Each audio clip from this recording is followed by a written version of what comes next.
Hello student, हम previous year question paper discuss कर रहे हैं जो आने वाले सभी एग्ज़ाम्स के लिए बहुत ही इम्पोर्टेंट होने वाली है। सो प्लीज़ आप हमारे क्लास में बने रहें। यदि आपने हमारे चैनल को लाइक सब्सक्राइब और शेयर नहीं किया है तो जाके कर दीजिए। बेल आइकन को दबा के रखिए ताकि आने वाली सभी क्लासेस की नोटिफिकेशन आपको मिलती रहे। Now first question is the following are purpose of assessment except. Okay, assessment के पर्पस है सभी किसी एक को छोड़ के।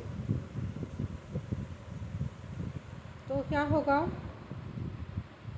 Requesting patient history. Okay, requesting patient history क्या है? असेसमेंट का पर्पस नहीं है। बाकी determining baseline data, evaluating nursing intervention, formulating nursing diagnosis, ये तीनों क्या आएंगे? पर्पस आएंगे जाके असेसमेंट के। Okay, but requesting patient history नहीं आएगा। Now next question,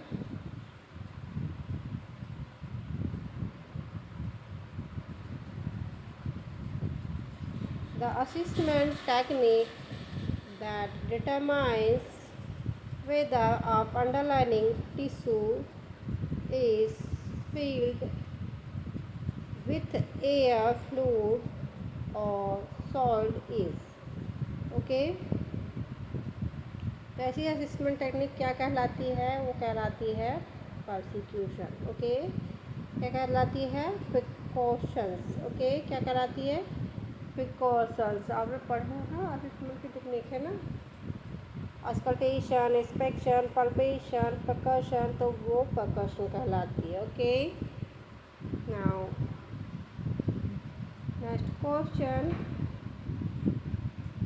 with which of the following assessment technique used a stethoscope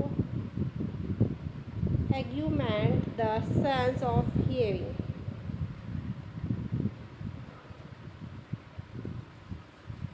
क्या कहलाती है ऐसी टेक्निक जिसमें क्या है? स्टेथोस्कोप का यूज होता है के लिए? सेंस ऑफ हियरिंग का चेक करने के लिए। तो इसमें हम सुनते हैं, एक्चुअली क्या है? हम सुनते हैं काय के द्वारा? स्टेथोस्कोप के द्वारा। तो क्या कहलाता है? अस्कल्टेशन। Okay, auscultation. ये सारी असेसमेंट की टेक्निक है जो हम वन बाय वन डिस्कस कर रहे हैं, इसीलिए मैं किसी को एक्सप्लेन नहीं कर रही हूँ, क्योंकि सारी टेक्निक एक एक करके आ रही है तो ऑटोमेटिकली एक्सप्लेन होते जा रही है। ओके, क्या कहलाता है? अस्कल्टेशन। ओके, अस्कल्टेशन मतलब सेंस ऑफ हियरिंग। काय के द्वारा सुनना होता है? तो वो होता है स्टेथोस्कोप के द्वारा। Now next question, which of the following device to use detect abnormality in the central or peripheral nervous system during the physical assessment? तो क्या कहलाता है वो? Reflex hammer. ओके, क्या कहलाता है? Reflex hammer. क्या चेक करते हैं? एबनॉर्मलिटी चेक करते हैं। कहाँ पे? सेंट्रल और पेरिफेरल नर्वस सिस्टम में। ओके, टेक्निक क्या कहलाती है? Reflex hammer. Now next question, the body fluid pH range for. तो बॉडी फ्लूइड का जो पीएच रेंज होता है वो कितना होता है? 7.35 टू 7.44। ओके, कितना होगा बॉडी फ्लूइड का पीएच? वो होगा 7.35 to 7.44। Now next question, which of the following solutions excrete the some osmotic pressure as fluid in plasma. तो कैसा होगा ऑस्मोटिक प्रेशर को कौन सा होगा प्लाज्मा में, किस फ्लूइड में होगा, तो वो होगा नॉर्मल सलाइन 0.9। काय में होगा नॉर्मल सलाइन 0.5 में क्या होगा ऑस्मोटिक प्रेशर होगा। Okay, now next question. In adjusting the flow rate of intravenous fluid, the nurse considered the following except. Now right answer is intravenous side. Okay, क्या आएगा right answer? Intravenous side. Now next question. Which of the following fluid will be appropriate for the resuscitation a client with severe trauma और burn? ठीक है, तो कोई client है वो severe burn है या उसको ट्रोमा हुआ है, तो उसको रिसक्सिटेशन के लिए एप्रोप्रिएट आईवी फ्लूइड कौन सा होगा, तो वो होगा विंगर लैक्टेट। ओके, कौन सा होगा विंगर लैक्टेट। सुना है उसके समय में बर्न पेशेंट को अधिकांश कौन सा फ्लूइड चलता है, आरएम या winger lactate.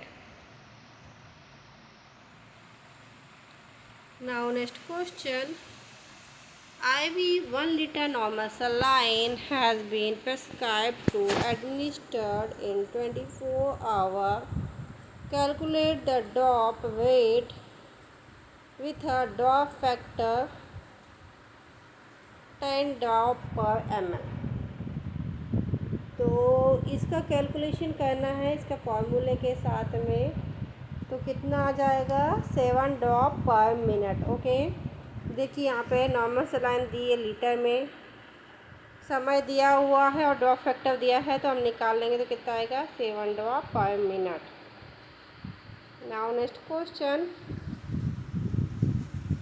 Which of the following causes of metabolic acidosis. So metabolic acidosis का क्या कारण होगा, तो क्या कॉज करेगा मेटाबॉलिक एसिडोसिस, तो वो कॉज करेगा कॉन्स्टिपेशन। क्या कॉज करेगा constipation. Now next question. In imaging a patient with metabolic acidosis the nurse is, एक पेशेंट है उसको मेटाबॉलिक एसिडोसिस है, तो नर्स क्या करेगी, क्या चेक करेगी, तो नर्स क्या चेक करेगी मॉनिटरिंग इलेक्ट्रोलाइट्स। ओके, क्या चेक करेगी मॉनिटरिंग इलेक्ट्रोलाइट करेगी। Okay, now next question.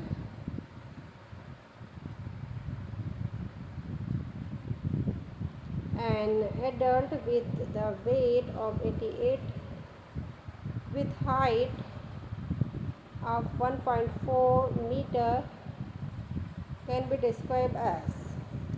तो क्या आएगा इसका, यहाँ पे देखिए BMI निकालना है, तो BMI कितनी आएगी इसकी, क्या आएगी ओबेस आएगी। ठीक है, क्या आएगा जो एडल्ट क्या है मोटा है।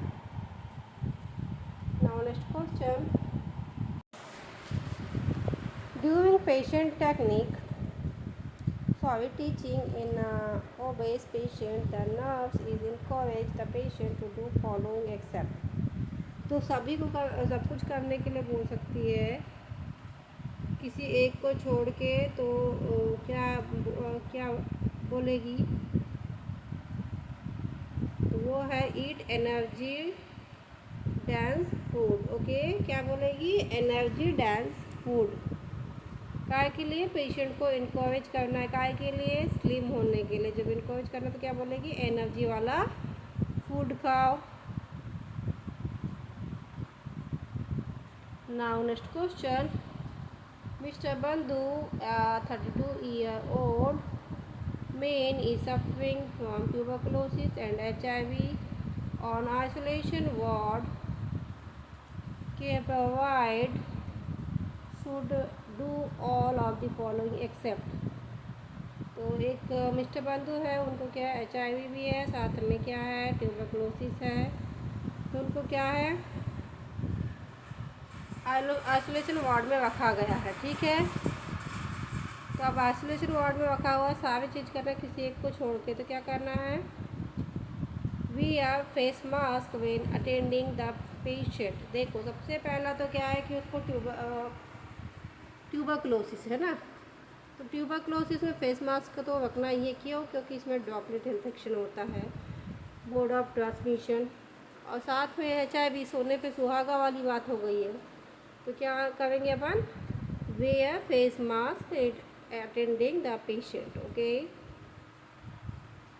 Now next question, collection of sperm specimen for the diagnosis of pulmonary tuberculosis is best done।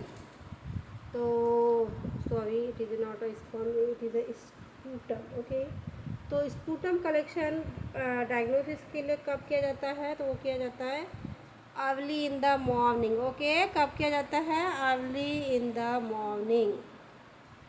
Now next question, which of the following symptom is best describe tetanus infection in a patient। क्या है, tetanus के patient के लिए best symptom क्या होगा, lockjaw हो जाएगा। ठीक है, क्या हो जाएगा, लॉकजा हो जाएगा। देखा है ना, टिटनस के पेशेंट को स्टिफनिंग होने लगती है बोन्स में। ठीक है, तो क्या हो जाएगा, इसका बेस्ट सिम्टम क्या होगा, lockjaw. Now next question, which of the following virus caused of the chicken pox। Chicken pox कौन सा वायरस कॉज करता है, तो ये कॉज करता है varicella zoster. Okay, community health nursing की सबसे फर्स्ट डिसीज़ है चिकन पॉक्स। ये क्या कौन सा वायरस कॉज करता है, तो वो करता है varicella zoster. Now next question, the commonest parasite responsible for the malaria in Ghana is Plasmodium। तो प्लाज्मोडियम कौन सा, फैल्सीफेरम। ओके, मलेरिया के लिए कौन सा रिस्पॉन्सिबल होता है, प्लाज्मोडियम फैल्सीफेरम। सो स्टूडेंट, ये थे बहुत इंपॉर्टेंट MCQ जो हमने आज की क्लास में डिस्कस किए। आई होप आने वाले सभी एग्जाम्स के लिए ये MCQs इंपॉर्टेंट रहने वाले हैं। सो प्लीज़ आप हमारी क्लास में बने रहिए। यदि आपने हमारे चैनल को लाइक, सब्सक्राइब और शेयर नहीं किया तो जाके कर दीजिए। बेल आइकन को दबा के रखिए ताकि आने वाली सभी क्लासेस की नोटिफिकेशन आपको मिलती रहे। Thank you for watching.